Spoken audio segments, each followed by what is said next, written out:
Okay, if you're a new contractor, you need to pay attention to this video. If you're a contractor who's been in business for more than 5 or 10 years, this video might not apply to you. Go ahead and shut it off and go to another video. It's about paying your taxes. And as a contractor, I really cannot tell you how many contractors I've met who somehow believe that if they get a check for $20,000, it's their money. They have $20,000. If they choose to pay off their building materials, that's a choice that they make. Well, I'm here to tell you that's not what you're going to be doing. If you get a check for $20,000, pay off all your building materials.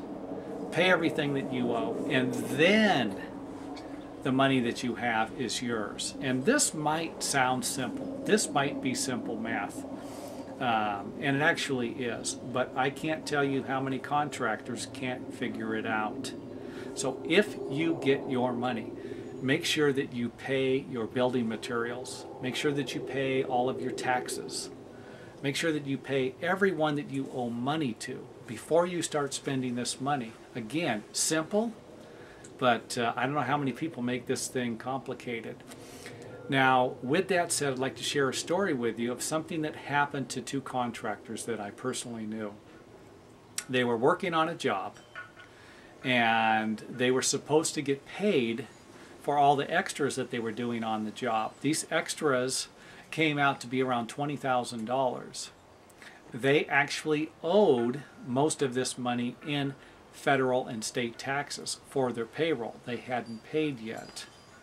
They were spending money that they really shouldn't have been, in other words. If they would have got the money, everything would have been fine. They could have paid their taxes. But the job was starting to do bad. The general contractor was starting to have financial problems. And actually the project they were working on was a hotel, and the hotel was starting to have problems too, the company. So the hotel that they were working on, the owners of the hotel didn't pay the general contractor, and guess what? The general contractor didn't pay these other two contractors. And this is what's going to happen to you every once in a while. Hopefully this never does. This has happened to me on a smaller scale. You know, if we're talking about hundreds of thousands of dollars here, obviously that's a lot of money. This isn't chump change to be dealing with here. It almost put these guys out of business.